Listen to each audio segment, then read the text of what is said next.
Can you recognize this place on the map?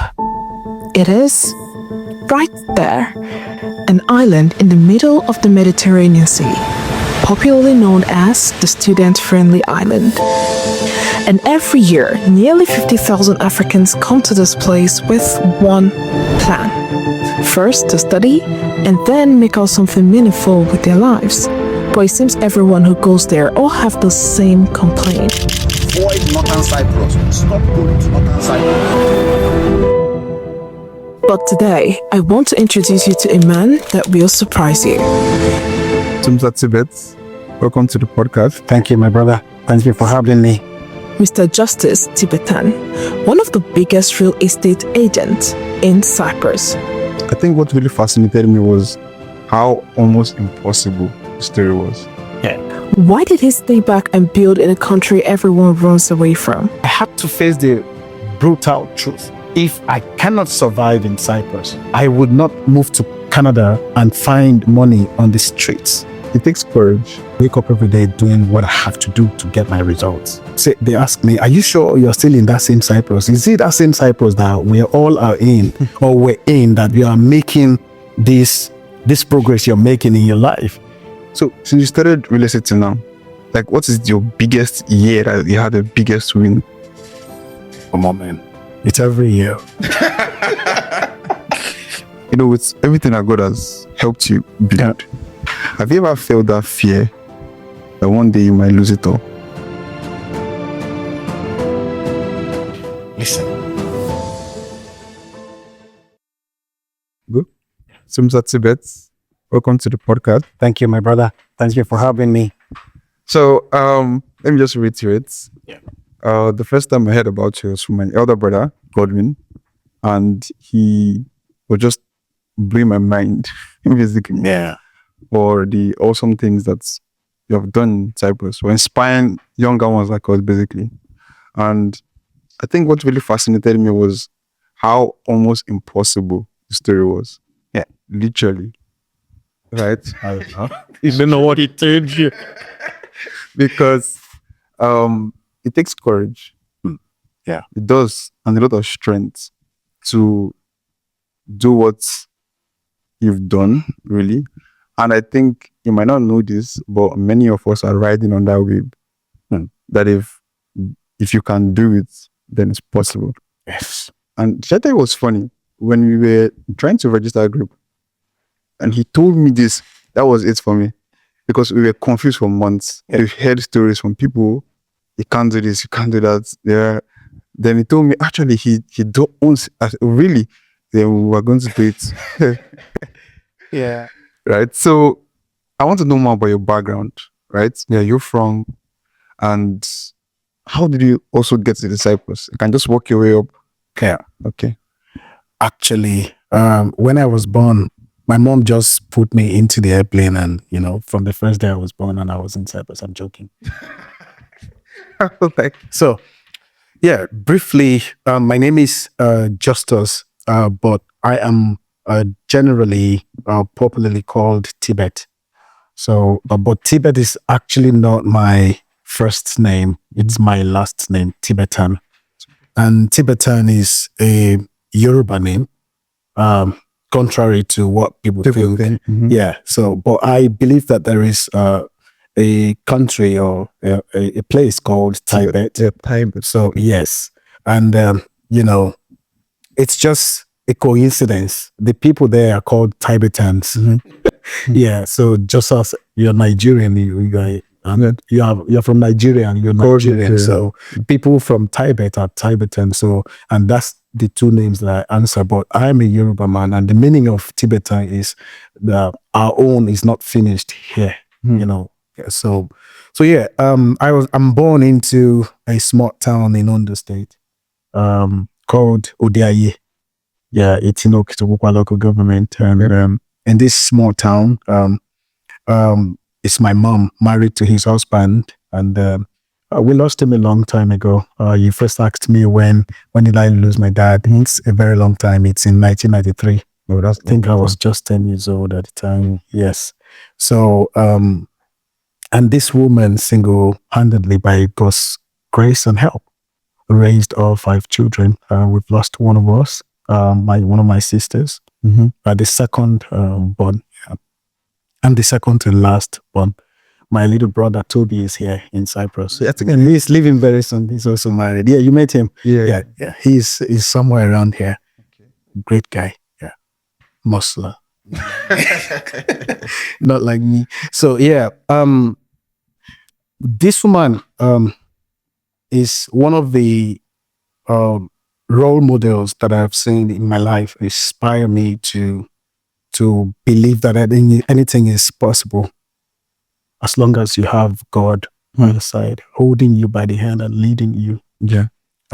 Growing up, I always hear her say that the only person that she knows as a helper is God. Because even our elder brothers, my dad had 7 wives. So that's to tell you the number of brothers and sisters that I have ahead of me. I'm the second to the last born. So yeah. So everyone in the family believed that it is not an achievable thing for my mom to raise every one of us on her own with just a small business that she had on her hands at the time. So, but God helped her, and she did it. She sent us to the best schools in the area, the best schools. So we are, practically in school with politician children, and at the time, yeah. So she did all of that, denying herself everything that's called pleasure that anybody could, So that's the example for me. Every time I'm faced with a challenge, the first challenge that I grew up to come to know is a woman raising 5 children on her own. This is even almost very hard for 2 parents to do. Definitely. So, but God really helped her, and that's an inspiration for me. So yeah, that's the same spirit I carry everywhere. My first born from my mom carried the same spirit. I saw her, hustle, work hard, just focus on taking care of her people, her siblings, and her mom, and herself, and her own children, and God helped her. The first thing that she did at the time, after everything my mom achieved, my sister achieved almost what's not possible to achieve on your own if you don't have a husband or a man that is sponsoring you. Yeah. So I have these people. I'm surrounded by women that have achieved things, by God's grace, almost impossible things. So yeah. So I'm a man. I shouldn't have an excuse. So I followed suit. I just had God lead me and guide me. But everything I've done, everything I've achieved, which is, I believe, is a stepping stone. I believe it's just the beginning of what's to come. Is I have only followed God's leading and direction in my life. I know that God's hand is upon me. Not to say that, how people quote God's hand is upon me to do this or that, but mine, I'm saying that God is the one that has helped me all the way through. I have seen it when I look back in hindsight. I see that clearly it's not by my wisdom. A lot of people are wiser than me. A lot of people are more knowledgeable than me.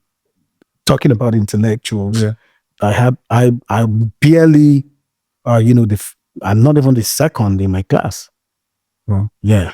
But yeah, maybe in my master's, I stepped up. I started stepping up from my undergraduate, but yeah. So, but I've seen God really helped me. God has helped me thus far. So when I came to Cyprus, all the difficult things that people were saying, you can't own a company, you can't get a good job, you can't, all of this, I believe that it's not for me. When did you come to Cyprus? Early 2010 or late 2009, yeah. But I'm here now for 14 years. Yeah, 14 to 15 years. Is there a story or you came here? But because I feel like most people that came here kind of stumble into here. Actually, I told you I lived with my sister. That's the second role model in my life. So I lived with her for a while, and with all her with everything that she had to do. And so I see her struggle.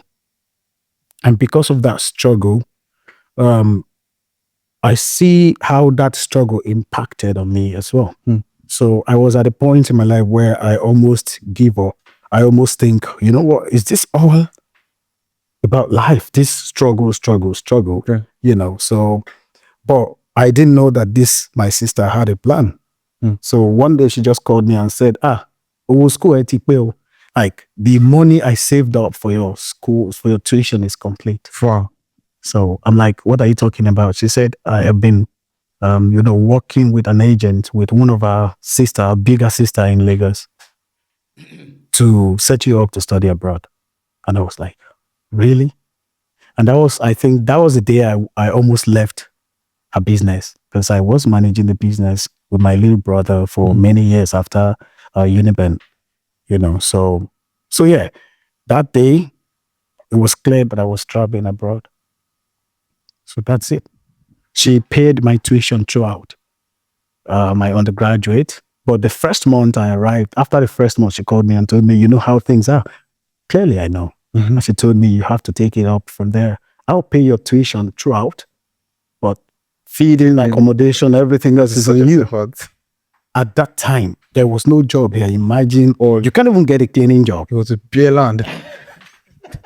Yes, so yeah, God helped me. I did a little bit of cleaning and extra with the hotels. I worked in Colony Hotel. I did some cleaning briefly, and then I got a job as a cashier at the harbor. We got a place, Dallas Buffet in the harbor. So I did that until I got married in 2015. Since I came, yeah. You know, it's funny how women play a very significant role in the life of a man. And I'm saying that specifically too for my mother too, because I think even my faith, it's from her, how much she hammered the importance of God. Like she basically taught him majority of everything I know about the faith. And I think people really underestimate the amount of impact mothers have on especially on their boys. Right?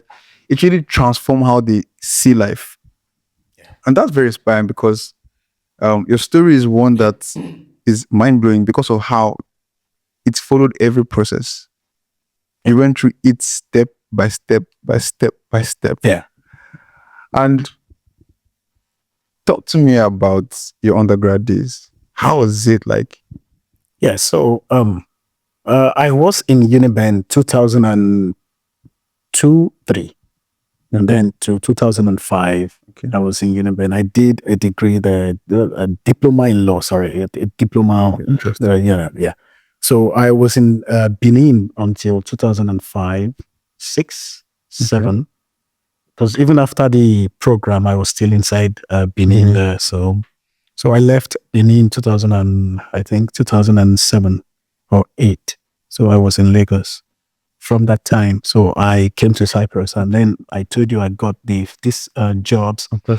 And so one thing, because I do not have a model, I do not have a father who sets a model for a family. Of course. Right? So I draw wisdom from the way that people raise their families.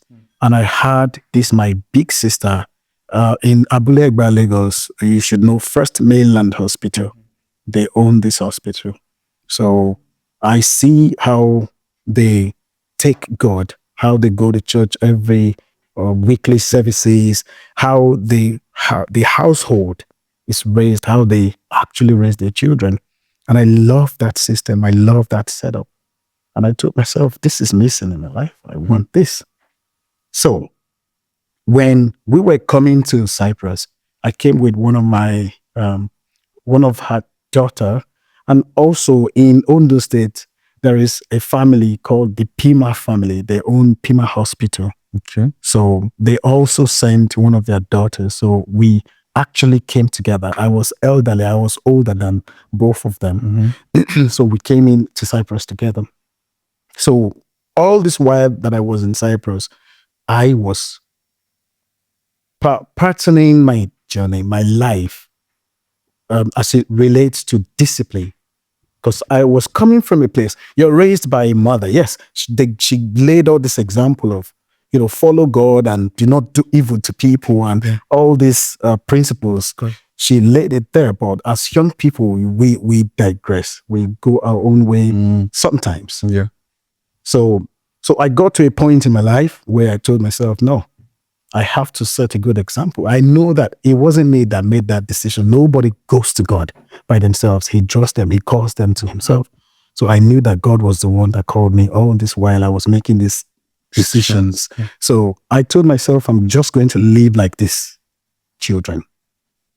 Disciplined. When it's prayer time, they go for their devotion. Yeah. They go pray. I didn't do that. I didn't have that. But I inculcated that. When it is study time, I don't study until exam is approaching. So I said, no, if these children are on their own and this is already in their system, I want this too. So I picked it. So I realized also before I even got to that point, my first semester in GAU, Guinea American University, it was almost a disaster. I was a little below 3 point. No. I was 2.5 or something, or 2.7. A little below 3 point. So I told myself, if these children can be up to, these younger ones of mine can be up to 4.0 on the first semester, what's my problem? Yeah, what's stopping? Yeah, I'm older. So what's the problem? Yes, even though I was working at the time, but I demanded that of myself. So I started studying. Whenever they're going to study, I demand myself to study too. Whenever they're going to church for prayers, I don't even have a choice because we set up a Guinea American fellowship at the time. We set it up from the beginning. So I was always in service and. So yeah, I had to, borrow this discipline that these people had.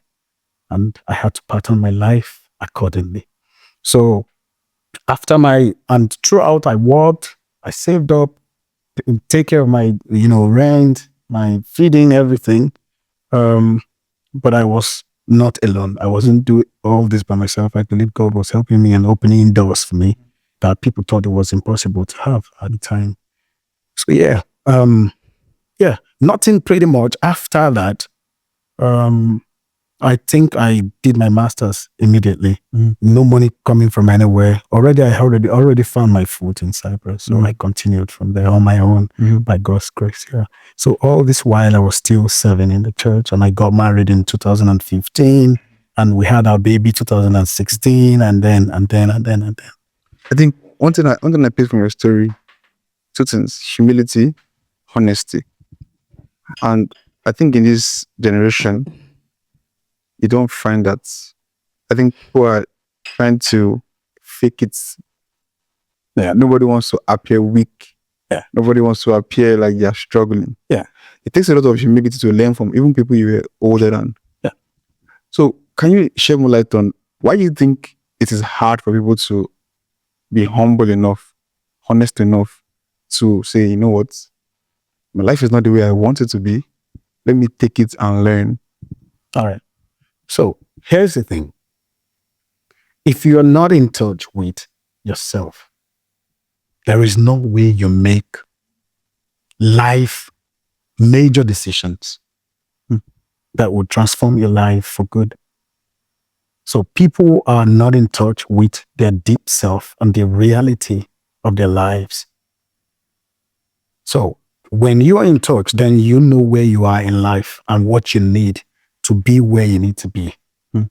So at this time, even after my undergraduate, majority of my classmates that we came at the same time together, a lot of things happened that I can't start to share, a lot of details, a lot of mockery of me, my children, that their parents had more than my parents. And, but at the time, it wasn't clear where the future holds for certain individuals, but it's clear now that God is with me. Of course. And it doesn't matter where you're coming from. If God's with you, you might arrive at the same destination as a president's son or daughter. That's interesting. So people are not in touch with where they are, what their problem is. So they can't really look at what now is the solution to it. So I made a decision that I'm not leaving the island. I'm not going back to Nigeria. It wasn't even a choice I had to make. What was I going to? What was I going to? So I knew I had to. So people after 3 years of graduation, they start to see the progress going on in my life. And some come back, some ask me questions from abroad and they ask me, are you sure you're still in that same Cyprus? Is it that same Cyprus that we all are in or we're in, that you are making this, this progress you're making in your life? And some even ask me, how did you know that you had to stay back? They were asking as if I heard a voice or I had a vision that told me, stay back in Cyprus. No, I was just in touch with my reality, with my truth, with where I am in life. And I knew what I had to do to get to where I need to be. Well, that's interesting. So, so after your master's, how did you get into real estate? Where did that happen? So yeah, I've always done different businesses, legitimate businesses, please. Yeah. So while I was in my undergraduate, I did student agency. It's part of the things I did while I was working. Mm-hmm. So the dynamics of it's actually funny. So, and I believe that that's still linked to God, because while I was in school, in my undergraduate, I work in all of these places. They let me do my own business, which is the travel agency. I sell flight tickets, and I help people come to Cyprus to study from all parts of Africa. Yeah. So at the time, I have access to, by God's grace, by help, to people who have free miles and smiles, Turkish airline miles and smiles. And at the time, miles and smiles, if you have the number, you could get a ticket with your miles and the tax for way lesser than what's sold online. So a lot of people do not know this, but I was, private to this information, and it helped. So when people are selling tickets for $1,000, I could offer it for $800, and while I got it for maybe $600. So there was no way you could compete with me to get a cheap ticket. So I sell to people 200 less, while I'm already making my own 200 too. So I had even agents come to me to buy tickets. And you know what that means when a lot of agents are coming to you to purchase tickets. Yes. So that helped me a lot. So all the places that I worked, they know that this guy had his small businesses that he's doing too, as long as he's not disrupting our own business, we let him do his thing. So I go with my laptop every single time. I issue admission letters every single time while I'm in their jobs. They let me do it. I go to travel agencies. I tell them, listen, I'm not coming here to clean for you or to work for you. I am coming here to add value to you. There is a place in Guinea, Combos, where they sell Mercedes car, close to the British Cemetery. There used to be a travel agency beside it on the other side of the road. It's called Broad Tourism. So I went into this office and I told them, listen, I have access to students coming from Africa. So I will sell a large number of tickets every single semester. So I need a table in your office, a desk as my own desk. I won't pay you kobo. You will only get from my sales, from my profits. I don't pay internet fees, water, electricity, whatever, rent, I don't even pay. I come there every single time. I have my own desk. That's my office. I use that. I have a business in Nigeria registered, and I have an office in Abuja. I use Cyprus as another office. So that gives you more credibility. So parents will call, a lot of people were, referring me to, they also have office in Cyprus, but I'm not paying for that office. At the time, I was not even registered. I didn't register it as a company, but I was just partnering with these people. So this is what I do all this while, and then after this period, I left the place I was a cashier. It's Dallas Buffet in the Harbor in Gilman at the time. So I left that place and I worked in sales in the financial market. So I was a salesperson. And also after that, I became the CRM manager at the time. And then from there, left that company to another company, do the same sales. And I was the team leader, and I became the manager there. And then COVID came.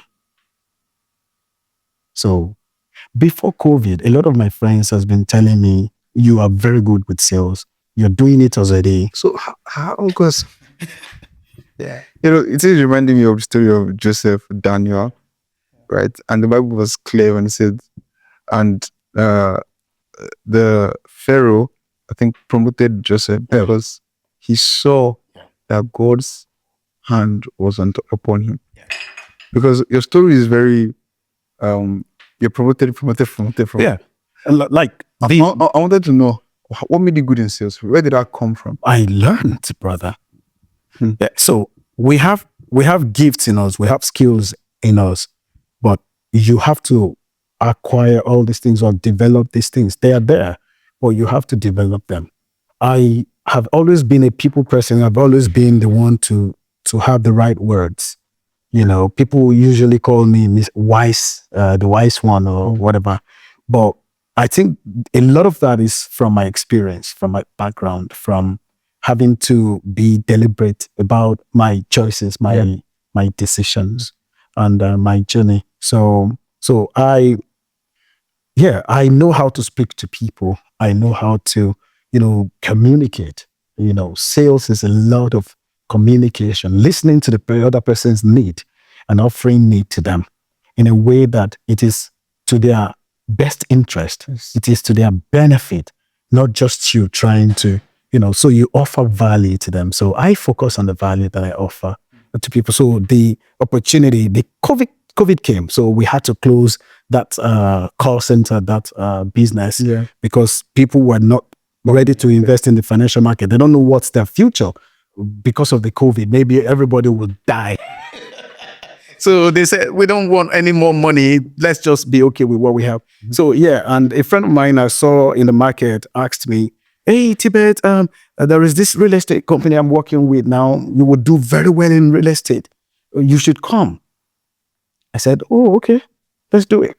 I didn't go. So another time we saw again and she invited. I said, since I'm jobless now, not my business was still there, but at the time the border was closed. Airlines were not flying. Money was not coming in. So majority of the business is from students coming into Cyprus, selling tickets and all. So none of that was happening. So I was left with no choice than to go there. And the first woman that I met, Miss Daphne, is still my friend till today. The Quantum real estate family, they're still my very good, family till today, and they took me in. The lady that I met, Daphne, she interviewed me and she was the manager of the office at the time. And I loved it. I loved her and I wanted to be there. So I became an agent. And if you're an agent, they don't give you much things to work with. You have to develop yourself and find your listings and list your listing, your portfolio and develop it. And so all by myself, I was looking for ways. I was taking courses, I was learning, I was reading about real estate. I set up my own website, did everything that I was doing while I was an agent, while I would contact other agents in different countries, and then they would help me find students. And then, so I'll share the commission with them and all that. I brought that same system into while I became an agent in Northern Cyprus. So I was listed as a professional agent. The first, but I think I was the only African at the time who could put his banner on houses, on, list properties. So that happened at the time. And from there, while I was there, I saw opportunities to, take it a notch, up. So I saw an empty building, and a friend of mine said, let's try and buy the place. I said, you're joking. I don't have the money. So that's another long story. But I told him, but I could actually offer these people to rent it over, a period of years. And then I will furnish it and rent it out. So like me, I thought it was. So I consulted some of my mentors here, the people I talk with, the major business owners here. So I spoke with them. They said it's a long shot. For 1 year, you won't earn anything, but it's worth it. After the 1 year, it's like money ritual. I said, okay, let me take the risk. So I paid for like upfront to rent the place first, to acquire it, and then there was need to get money to furnish the whole place. And then one of the people that helps me a lot, that I sell their houses and rent their houses here, he was also doing the calculations with me of how much white goods I would need and all that. So he called Beko and GD Mutfak, because they sell furnitures. Beko is with appliances. And so we got all the quotations, and I told him I had nothing left. All my savings have paid for the rental of the place. And then he said, okay, we'll see. And then something just asked me, why don't you give me the check? So I told him, and he said, oh, okay, that could work. I was like, did I just drug him or what? But that was it. He told me the check, over $1 million TL at the time. Wow. So I was still an agent at this time. So everything that I was doing, everything that was happening with me was nothing any agent was thinking about, not even real estate owners. Their own is just to help you sell your house, get their commission. They were not interested in investing or putting their money and turning it over. So I started doing that. And then the way I started marketing, all these real estate agencies started noticing Tibet. Who is this guy? Who is this guy?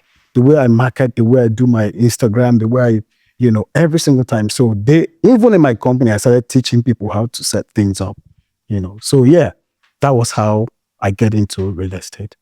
Very surprised by how fearless. Yes, because in a country where we all know how it goes, right? Everybody's afraid to make a decision, to make a step. But it seems like you were just moving without. Yeah, I was, because I didn't have anything to fear. I told you, the background, the foundation of everything matters a lot. If you are building a house and you've put in the right things, you consider the storm, you consider earthquakes. So when the storm comes and it's about when earthquake is coming, you know that your foundation is strong. So you keep going. So I know that I had God with me in the midst of a lot of things, a lot of challenges. You can't do what we're doing in Northern Cyprus and not fear that someone will come after you. Sure. But we were always ready. Have they come after you before? They come after you every day.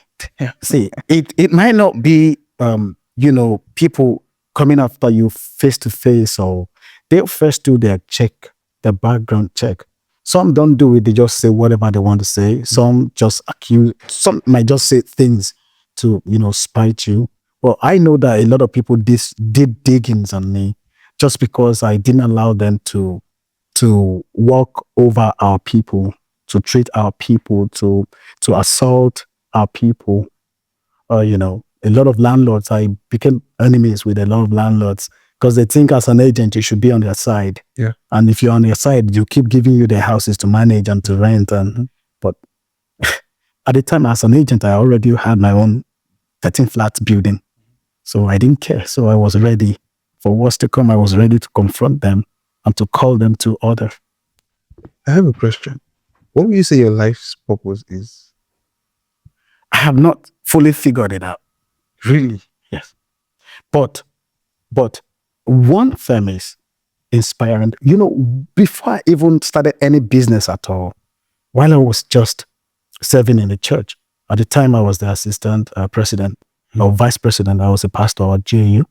And I hear a lot of young people come to me and tell me, you inspire us.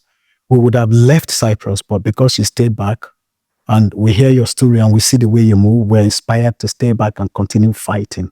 So I have known that one thing that God uses my life for is inspire people to keep fighting and keep believing that it is possible to achieve great things with God. So another thing is integrity. And it's all connected. You see, everything is stemming from God. So integrity is something I hold very dearly. If I tell you, I will give you this when you come, even if there are a lot of factors that is preventing me at that moment that was unforeseen, I would try to fulfill what I said I'll do. So integrity for me, honesty for me, is one thing. So every of my clients, every of the people that I've done business with, if I say this is it, that's it. So that's also one of the things that keeps me going. Knowing that God is ahead of me and I know that he has a purpose for me and he's with me along the way. So yeah. And I know that my mom is praying for me. I know that people around me, my brother, my sisters, the people I'm surrounded with, they're praying for me. I have Deborah in my office every day. I can go out there and hustle without hassle. I know she's there. She holds the office down. One very interesting thing is how much you talk about God. I think even when my brother told me to be a pastor, I was really. I'm not I don't pastor it anymore. I get what he explained to me, that part, and which is why I was very inspired to. Yeah. I was very eager to come with it because you don't get a lot of people that are not ashamed. Yeah. To talk about God in everything that they do. Yeah. I feel like when you even get to a period, you just want to hold back talking about God. Yeah. And I think a lot of people, even young people, need to understand how to reverence God. Yeah. Importance of doing that. Because for me personally, I think majority of my life decisions came because I believe this is what God was saying. Yeah. My question to you would be, what do you think is stopping? Because even many Nigerians came from a family that also preached about God. Yeah. But when they got here, it just seems like once we leave Nigeria, I was in America before I came here. Yeah. And it was just that once everybody came there, it just threw God in one corner. Yeah. I want to know why you think that is, right? Okay. And what would be your statement, your advice, concerning young people, yeah, and their relationship with God? All right. So, like I said before, being in touch with your reality, yeah, and knowing where the solution is, right? So, for me, I believe that whatever I want to be in life, whatever I want to become in life, I know I can be in God. If people have other choices, if people have faith in other things, that thing will come in between the first thing that they grew up to come to know. I believe that's one of the major problems. That's one of the major reasons. Let me not call it a problem. I believe that's one of the major reasons why people turn away from God. If people fully... It is a contradiction. There is always a contradiction in this world. We will be faced with problems. We will be faced with challenges that makes you question every single thing and every single person in your life. I can start suspecting you now. You just come into this office. Even though I know your reason for being here, I'll still not trust that you're here for that reason. Sure. And that could stem from my experiences, my background, whatever it is. So now, that being said, that's a problem. But if you think the solution to that is in something, you pursue it. I believe that if everyone believe that the solution to their problem is in God, I believe people would serve God and love God. I believe it. But even if that's not the reason why we should be with God, but I believe, for me personally, I believe that whatever I have to be in life, whatever I will become in life, is in God. That's why I'm holding God. I know He's the one holding me, like with which hand? This small hand, but I'm holding on to Him. Yeah. So if people see God in their lives, in their, because the fact, it's not enough that they were raised in a family that loves God. That's a foundation. I'm not saying I'm throwing it out of the way, but in Yoruba adage, we used to say, "Tomba bi eyan ma tun ara e bi." It means that as your family, as you are born in a family, in a culture, in a tradition, in a value system, you have to give yourself a rebirth. If you're raised in a way, you have to re-raise yourself, So, yeah. So people are given a way, which is God, right? And the way that they gave them God might be different. I'm telling you, we're all Christians coming from Nigeria, and we know that some foundations are not entirely true. But they're not also, because as long as they call it Jesus, but there are a lot of things wrong with the way that Jesus was being presented to people. And as people grow up, they do not see God as the solution to their problems, right? Yeah. If the gospel is not what is presented to people as the only thing that can save, if the gospel is not presented as the only power unto salvation, if it is connected to works, not grace, then it becomes a problem. Then it becomes misunderstood. It becomes distorted. So when people grow up and they start to question certain things, it's illogical. But we cannot say that the message of the cross, the gospel of our Lord Jesus Christ, is illogical. It is very, very logical. Yeah. So, but if you do not explain it well to them, and then you just preach certain things that they can't help wrap their minds around. I know that there are some spiritual things that the normal, the natural mind cannot really understand, comprehend, but I also believe that the message of the grace of God, of the message of salvation, is very simple and it's clear in itself. So if it is presented in a distorted way to young people as they grow up, we're all curious. Yeah. So they try to find, okay, this thing that my parents told me that time. See, my mom gave me everything, but it wasn't every way that she worshiped Jesus that I believe is because that was what she was taught. My mom she can't read and write. So she doesn't even read. She can't read the Bible. So it is the one that they read in church and the way they preach in church that she will follow. Yeah. Do you understand? Now that we're grown, we now can share the word of God together. We now can tell her, oh, it is written this way. The reason that this person teaches this way is this way. So, but some people, because of that distortion, because of that, disparity, they think it's fault. They think it's faulty. So they see their solution, their answers in something else. Yeah. And the unfortunate reality too is when they step outside God, some of them actually find it seems like the other parts looks better. Yeah, right?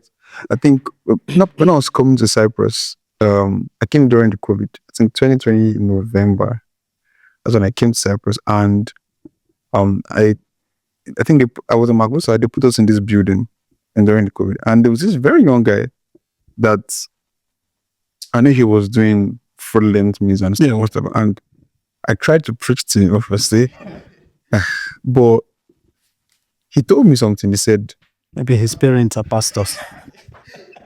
His mom has probably preached like everything. That's what they tell me. Yeah. But he kind of explained to me that this is where it's working for him.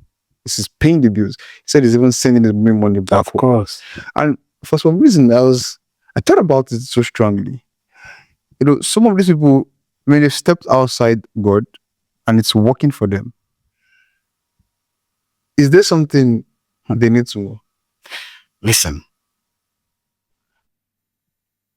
even if they had not known God, it's working for unbelievers now. Yes. It's working for people who have not even heard about him or do not even want to know about him. So wealth or prosperity, I mean, financial prosperity is not only limited to God.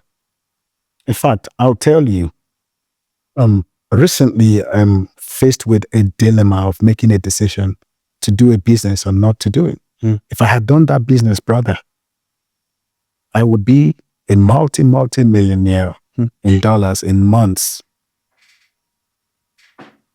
Everyone around me know this business, but I'm not doing it. Right? So what that would do is this. That would take me completely away from God. So I have a choice to make. Okay? But I can also stay in God and continue to enjoy my stability and the consistency of his providence in my life. No matter how slowly it's accruing. You get what I'm saying? Or I can choose to go the other way.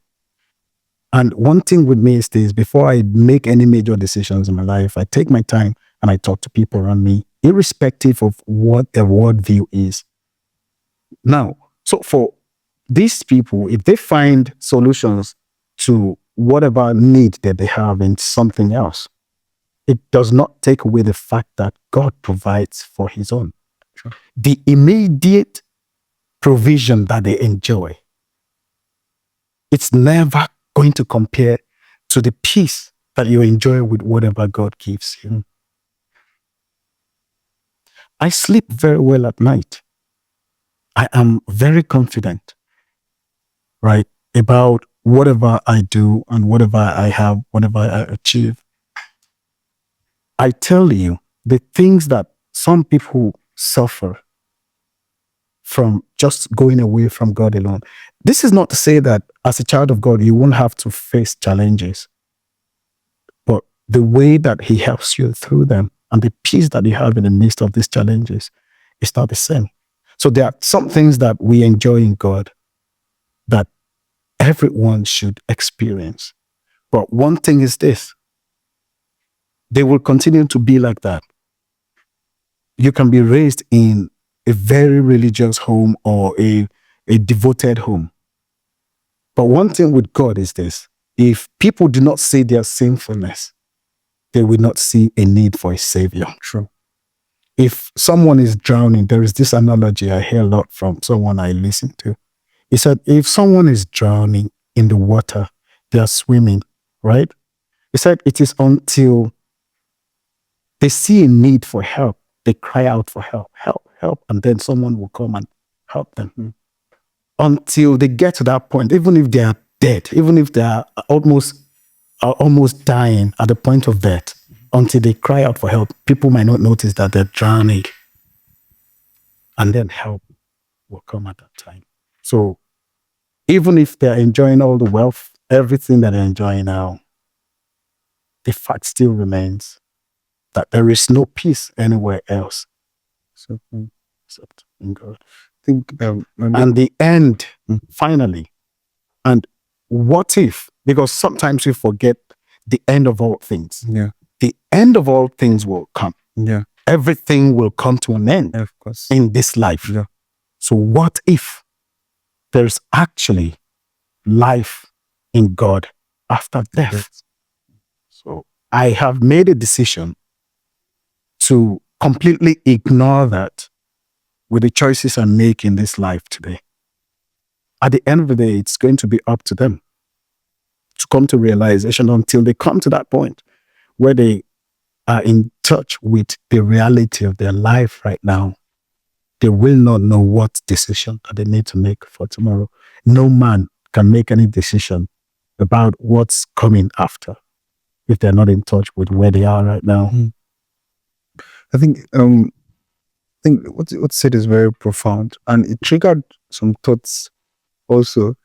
My mom used to tell me two things that really stuck with me. She used to say something. She said, "Stolen water is sweet, but there's death in it." And she says, "The truth will always become that. The truth will always become the mother of time." And I think there was a period in my life also where I had to make a decision. And while I was praying, the Spirit of God told me something. He said, "Remember that the devil always comes back. The devil always comes back." Yeah. And you will never know the how. But if the devil gives, he always comes back. And another thing I'll just add to that quickly is we make bonds. When we make choices, we become one with our choices. We're in partnership with our choices, and the consequences always part of the package. But most of us, we do not know. We do not always think about the consequences. That it's always, when you say, "I want rice and stew," they have to be tomato and pepper and everything inside. Yes. Yeah. And sometimes it's spicy, but you won't see the spiciness that you suffer at the end of the day, or the diarrhea that comes with it. That So, but yeah, I believe that every choice that everybody makes, there are consequences there. And when we make bonds with our choices, with every decision that we make, when we fraternize, when we partner with our choices, time will expose it. We are not timeless. True. A time will come that will expose weak bonds. So the bond that you have with whatever it is you believe in now, time will expose if it is weak or not. So it is really wise for people to be in touch with where they are now and where they want to be at the end of time, because time will end and the end of things will come. What do you mean when you say like they should be in touch with themselves?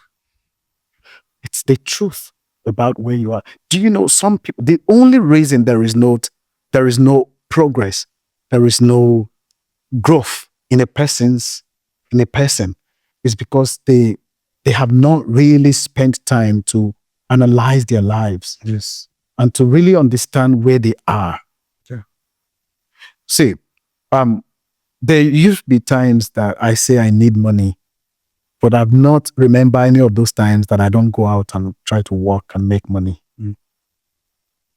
So I came to a reality where I know I don't have money. I need money. What do I need to do to get money? I need to work. Either provide a service or create a product. So I have to do either of that. So yeah. So people need to realize where they are. Even like with sin or with living our own lives, I also say you have to come in touch with your sinfulness before you now know that you need a savior. Yes. If you're helpless, you have to come in touch with the fact that you're helpless and you need someone to help you. If you're drowning, you have to come to touch with, "Oh, I'm going to die. And then I need to ask for help." Is it too As subtle as it is, it has great power in it. Yes, it does. It has helped. There is no one in this life that has achieved or attained anything that has not come to a point where they are in touch with their reality. So if you are there, we can go to. So for people that watch this, that might think they've gone so far, so deep, that it feels like even getting in touch with your reality is no longer even realistic. Or finding a solution. It's not getting in touch that is not possible. It is finding a solution to where you are. So yeah, I believe that the first step is knowing where you are right now and asking yourself the most important questions, the hard questions. How can I come out of this? You start by asking questions. It's questions.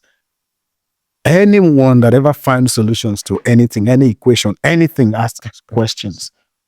So you ask yourself that first question, and then you know that, okay, I don't have these tools. I don't have the skills. I don't have the wisdom. I don't have the knowledge. I don't have the experience to get myself out of this. But I know people who has once been there. So you start talking to people. It has to be conscious. It has to be deliberate. You have to have a plan. You have to have that courage, that decision that I want to come out of this and I want to start talking and asking questions. You will find solution. But shame is the virus there now. People are ashamed to do that. Then you are not ready. Yeah. Bro, there is no shortcut to anything in life. You have to be ready for whatever. See, the people who ever achieved anything, whoever did anything, whoever found solution to their problems, whoever became solution to people's problems, they removed all of these noises, all of these things that stands in their way, that stands in their faces. They were ready to combat whatever it is. You have to be ready. If you're not ready, you're not ready. It's clearly what it is. So there is no playing around. There is no joking around with life. You have to be ready. It's either you're ready or you're not. If you're not, just be where you are and it's okay. You're okay where you are. But if you really, really want to see genuine change and progress in your life, you have to do whatever it takes. Yeah. So I would like to talk about environment. Yeah. And because you expressed how environment really shaped you. Yeah. Right. But a lot of people right now are in the wrong environment. Yeah. Right. And even if they made up their minds to be honest with themselves, some people too, there's some things they just are unwilling to let go. Like some friends, like some people. Right. Are they friends, first of all, in your life that really kept you grounded? Right. Like environments. And also, for people that have the wrong environments, how can they come out of that environment? Because I'm a very key believer that no matter what you do, if you are in the wrong environments, you can't really have clarity. Yeah. All right. So I could just easily say this. But for me, what I do personally, if I'm in a wrong place, I know it immediately. If I know, see, majority of what our problem is, majority of what's holding us down is the discipline that comes with intentionality. So if you already, many of us, we have the knowledge of what the solution to our problems are. Yeah. So it's not like they are helpless entirely or completely. It's just because they lack the discipline to be intentional. If you know that you're in an environment that's not helping you grow, please leave the environment. I don't even waste my time to tell people to leave that kind of environment. I can tell you a million times, but you do it only one time. The moment you decide, it can be in a second compared to the 100 times that I have to tell you. Yeah. I think it's a waste of time to tell people, don't put your hand inside fire. Put it. And you'll see how it burns. So, yeah, but really, people has to be deliberate. People has to be disciplined. People has to be ready for a change in their lives. Yeah. And you can maybe choose friends. One of the reasons that people stay in an environment that is not helping them grow or become who they need to become in life is maybe they think that they're seeing a benefit is there. Yeah. But you might be robbing yourself of what's bigger than what you already have that you cannot even see. So you just need that boldness. You just need that discipline to leave that environment, do whatever you have to do. So just try and just see what's on the other side. Don't hold on too much to whatever is keeping you down. You know very well, even though it's small things that you benefit from it, but there is something bigger on the other side. As long as that thing is keeping you down, just move. You have to find the courage to do it. Until you find the courage to do it yourself, there will be no power, there will be no other strength that can actually do that except for you. I think that's also connected to before people can find God. The overall solution to all things is God. And he says that even though he knows that you're helpless, if you don't come to him, how can he help you? How can he save you? So there is a conscious effort. There is a discipline. There is an intentionality that comes with, if you know you are in the wrong environment, if you know you have to do something to help yourself, go for it. Do it. That's very interesting. Hmm. You explained how you had to work different kind of jobs. Yeah, cashier and this, and there's so many people right now, even on the island, in that phase of their life. Yeah. But what is interesting about your story is it seems as if you knew that this was a temporary situation. Yes. And there was something more calling out to you. Every time. But the thing is, I've met people that also were in similar situations. And all they think about is how to leave the island, how to go, how to leave, go to UK. Like, it's almost as if I'm trying to. All right, let me help you a little bit. So it's not a one. Okay. You can't hit the question with just one answer. Yeah. Some people have to leave. Some people, they have to leave. They must leave to get to the next phase of their lives. Some people, they must stay. See, I had to face the brutal truth. If I cannot survive in Cyprus, if I cannot thrive in Cyprus, I would not move to Canada and find money on the streets. I have to still work.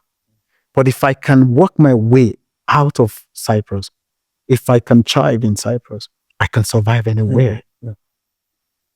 I am not one to quit. I have seen that in my mom. I've seen that in my sister. I've seen how in the midst of very difficult situations, they work things out. So now, is it to say that Cyprus is my permanent base?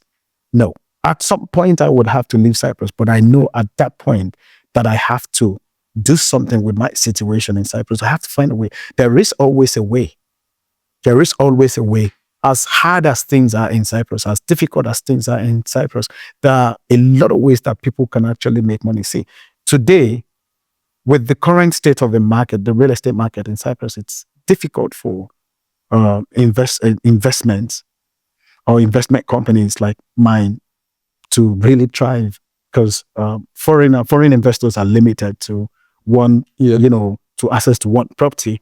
And what that means is, because that's where our business is, we bring in investors from all over the world. Yeah. So that limits, the scope that we can actually, expand in the market. But now, should I say because of this, I should run out of Cyprus? No. What I do in situations like this, I look deeply within myself and my environment. What else can I do? Or how else can I walk around this situation?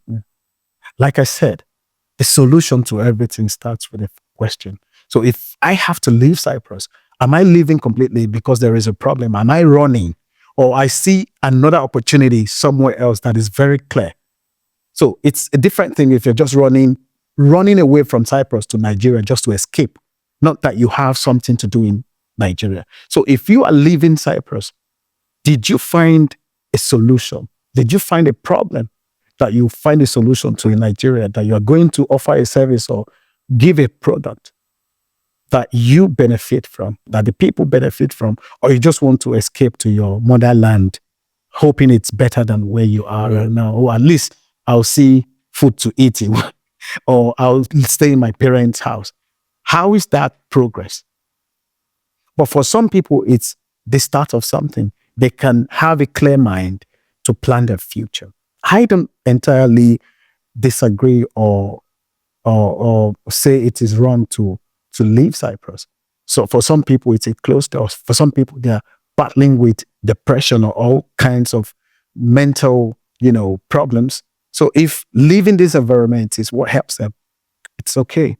But for people like me and you, it is not everybody that will be like that. Yeah. So I am not going to stay here and say, oh, I am the special one because I didn't leave Cyprus. I'm better than others. No. No. So there are people that God will give grace. You are not doing everything you're doing in your strength. No. I am not doing whatever I'm doing in my strength. If I have the boldness and the courage to pursue whatever I'm pursuing, and other people don't have it, I'm not going to say God gave them and they're not using it. I know that God gives grace and opportunities to people the same. But for some people, maybe it's not their place. But when you look deep down, you know it is you that have not gone out to look for jobs. It is you that did not try to create a business. Yeah. If you have tried all of it anyway and it didn't work, then if you think, oh, this my business will thrive more in Nigeria, will sell more in Nigeria, then go to Nigeria. If it will sell more in the UK, it's okay, it's legitimate to run to the UK to do it. So, but really, it's not to say I'm lazy in Cyprus. Let me just run to Nigeria. I can be more lazy and I won't have any problem. I can eat anyway.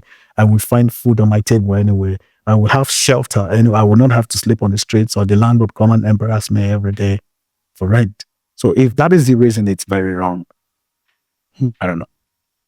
I want to ask a very, very, with everything that God has helped you build, have you ever felt that fear that one day you might lose it all? Yes, I felt it one time and I have never felt it again. Okay. Talk to me about that period. Yes. So that was as an agent in another company before I started my own company. Yeah. The 13 flat apartment that I told you about. Yeah. So after everything was furnished, the rent was supposed to start from November 1st. And 3 days into November, I've only rented, I think, only 2, and then another 2-bedroom. There is one person only one, and another 1-bedroom. One person is taking one of the rooms. And then fear caught me. Like, I have bad anxiety. I hardly slept. So one of the nights I was just there and in my thoughts, and the question came to me. I believe it's the voice of God. I believe it because really, yes, I believe it. So in my heart, that question came to my heart. If you lose that same way you phrased it, if you lose every single thing in your life right now, everything material in your life right now, what do you think it would take you to bounce back again? At the time, I never would imagine that question. I never would ask myself that question. And then immediately the answer to that question came. Immediately.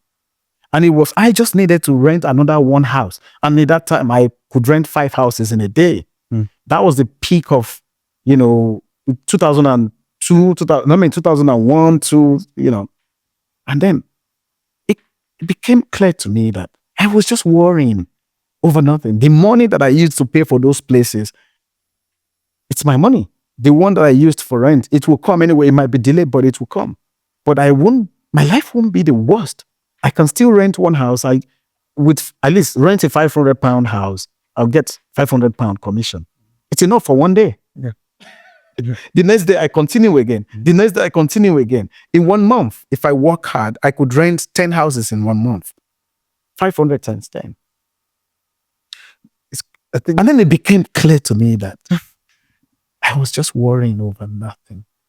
And then I was reminded of how I started from zero. And God brought me here. There was no need to worry. If I lose everything I own, physical things that I own in Cyprus, I mean material things that I own in Cyprus, I will start all over again. Because what I have is intangible, and that's what God is using to create whatever is tangible. I don't know. I can't place it, but it's just there. It could be the drive. It could be the faith. I have mad faith. It's crazy.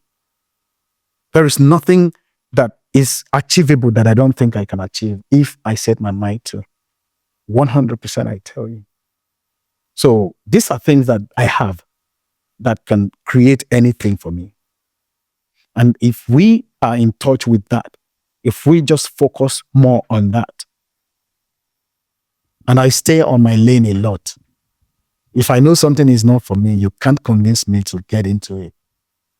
So there are a lot of things that I have that are intangibles. So it doesn't matter what I lost physically or what I have physically or materially. I can recreate it and multiply it over and over. From spending just this few minutes with you, you said even at the beginning that aside sales, you're a people's person. So what that means is that you've built relationships for a very long time. All right. I think I'm that way too. I'm not so old, but I had friends for a long time. But I want to ask you a question. Have you ever been betrayed before by someone you? Of course. And how do you navigate that? Did it change how you started interacting with people? Do you get what I'm saying? Did it start making you more suspicious of people? Right. Okay. Let me tell you this. Personal development, personal growth, emotional intelligence, all of these are things that helps you to navigate difficult situations in life. Yeah. If you do not develop as a person, something will happen and you can capitalize on it as the reason you become the worst version of yourself.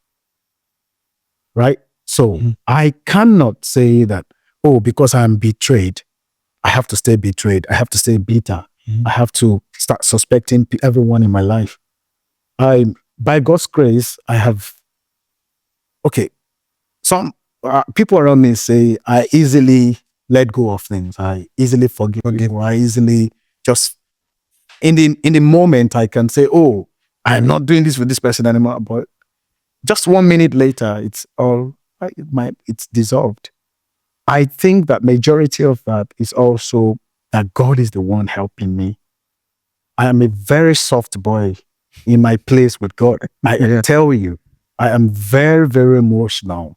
When I'm alone, see, I can still be hard-hearted and be, saying, no, I'm done with this person. This person betrayed me. But the moment I go into that place alone with him, it all comes back to me. He starts reminding me of how, look at you. And then I melt. And that's it. That's it. So I think, what I was meant to say is the solution to that is God, helping me to navigate those times and giving me perspectives and showing me my own filthiness. I'm also filthy. I also am capable of betraying people. The only reason I don't go around betraying people or defrauding people or doing all these vices to people is because, like I said, conscious decision about where you are, who you want to be, and how you treat people. When I was an agent, I told myself I'm not going to take any commission that is not mine. That was a percentage. And I was faced with the biggest... Not yours. What does that mean? So, if I'm your broker, you're an agent. So we agree on a percentage that you work. You list a property, you sell it yourself to your own client. We get maybe 50-50 we agree on. So this temptation, because there is no system to supervise or to check when you do these transactions and who you do it with. Now you're left with your conscience, you're left with your character to submit all these transactions or not. So my first biggest commission was really good. And at the time, it's my first exposure to foreign currency. Then when you now exchange that Turkish lira, you see how big it is. And then you think, oh my God, this would save me for the whole year. Why should I give it to someone that They didn't buy fuel in my car to show the house. They didn't market it for me. They didn't spend time. They didn't list it for me. Why should I give them this percentage? So that day, I was driving back from Lefkosha and I was in tears in the car. And I told myself, this is how people's life destroyed because they don't pay attention to little things. So if I had eaten that one and I don't really pay attention and think deeply about this decision that I am making. So I'm telling you, any major transformation in anybody's life, any major growth in a person's life starts from being in touch with the choices you make, the consequences of those choices. So when I woke up in the morning, I wrote a note. I'm not in this business just for the money. And I stick it to the table where I work at home so that when I wake up every morning preparing for work, I see it and I remind myself. It was there for months until I removed it. It now became something that I am reminded of subconsciously, and it became a part of me. So like I said, connecting that to your question, what was the question again? About betrayal. Yeah. So I also have, that's what I wanted to say. I have the potential to betray people. So I could betray this company, but I chose not to. So the only reason is maybe my faith and the way that God has brought me up. A lot of people are not in touch with that. A lot of people are not in touch with who they are. And the fact that whoever is raising them, which is God who's raising me, is enough to sustain me and to provide all I need in Him. It was enough for me. So the people that betray me, it's either they are not in touch with where they are, they don't know that what they're doing could come back to even hurt them the more. Because what goes around comes around. Yeah. Yeah. Mr. Tibbet, you really inspire me and not because of your already being packed outside. But because when I walked into this office, this was a statement that anybody with this color can do it.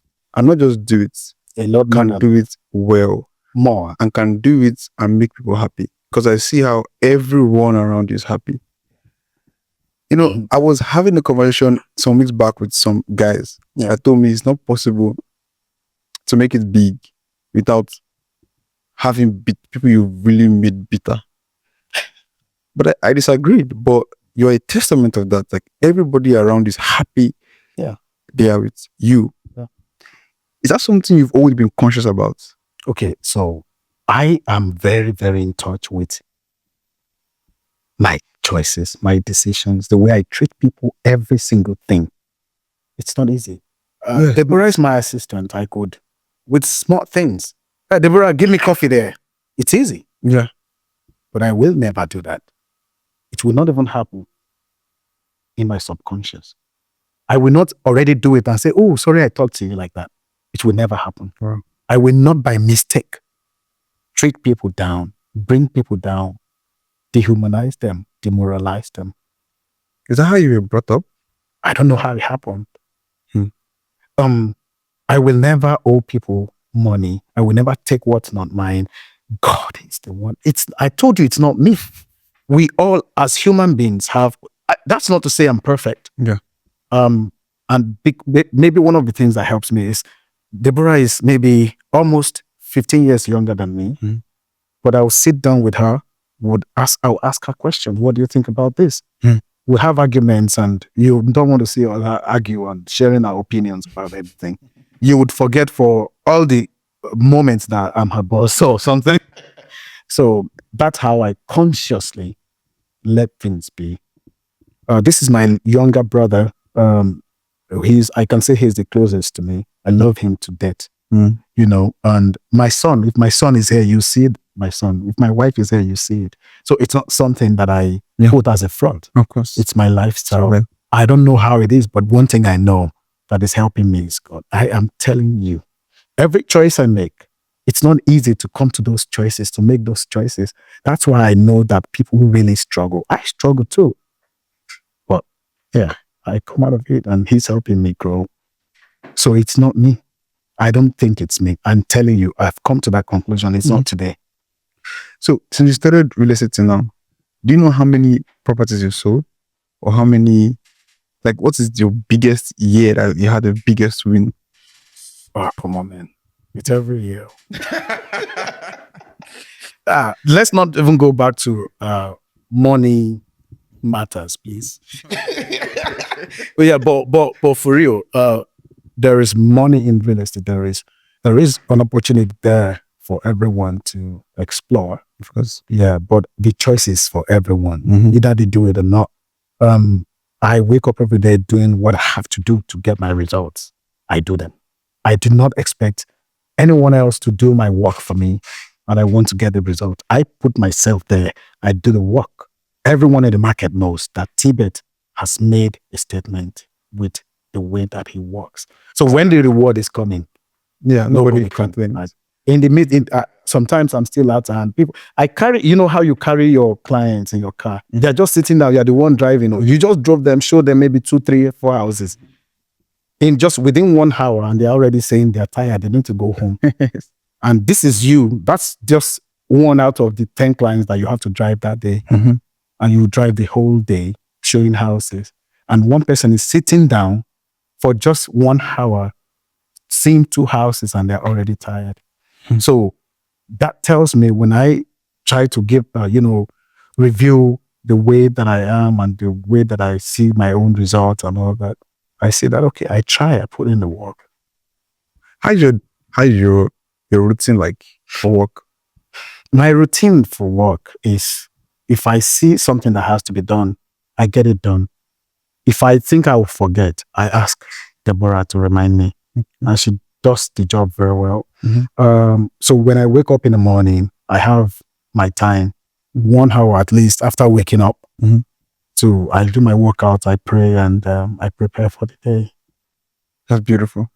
So I think to wrap this up, I'd like to talk about love, basically. Yeah. How did you meet your wife? I met my wife in Cyprus. Yeah. Yes. We've been the same church, member since she came to Cyprus. So we've been in the same church, and we talk once in a while. I pastored. I was one of the pastors at the time. So sometimes you get to talk to some of your people about where they are in life and how you can pray for them and help them. And she's one of the people after service. Hey, sister, Alpha now. Where's this brother now? And one day it was on this road. I live somewhere close to my office here then, and I was on the phone. I was talking to a lady on the phone, and forget about the details of what we're talking about on the phone. But she was just there trying to keep me on the phone while she leaves Guinea to Lefkosha, just to keep her company on the phone. And then I got to not 100 meters away from here, and then Wumi's thought came to my mind. And I immediately stopped the call, and I called someone close to her. And I said, "What do you think about this lady?" And then she screamed. And then she said, I took boy. And then she said, come. So I went to meet her. She showed me her note of when she had a dream about me and her, and how many people actually sent her text messages and saying, oh, they had a dream, but they don't, I was maybe their pastor at the time, so they couldn't maybe come to me to tell me that, but they were sharing with her. And so, and immediately I was going to call her back and tell her, listen, I didn't tell you to tell her. I was just asking you as someone close to me, what do you think about her? I was looking for a way to call her back and say, don't talk to her, don't make any move. But I didn't see any reason to go ahead and let this thing unfold.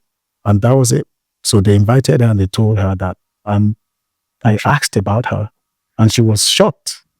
And that was it. The rest is history. Is there anything special that brought her thoughts to you? That the thing that brought her thought to me is, she's a very beautiful woman, and she is very reserved, and she loves Jesus. So I knew that she is a very quiet person as well. So that was the reason I thought about her. So after I made that call, I was looking for something negative to retract, and there was nothing negative to base retraction on. So I just let it go. And then till today, I have not found that thing. I want reason to regret ever, Yeah. She is the best thing that's ever happened to me. The first is God, and then it's her. Because if she's not there, if I'm still here right now, she won't call my phone to bother me or to disturb me, to ask me, it's time, you need to come home now, or else we'll have a problem. She will never give me any problem. She's giving me calmness, peace, and everything that I need to thrive as a man. That I need. She nurtures me. She takes care of our two boys. She's the best thing that has ever happened to me. I love her. I love Wumi too much. That's my wife. Thank you. Thank you so much, sir. And thank you, man. Thank you.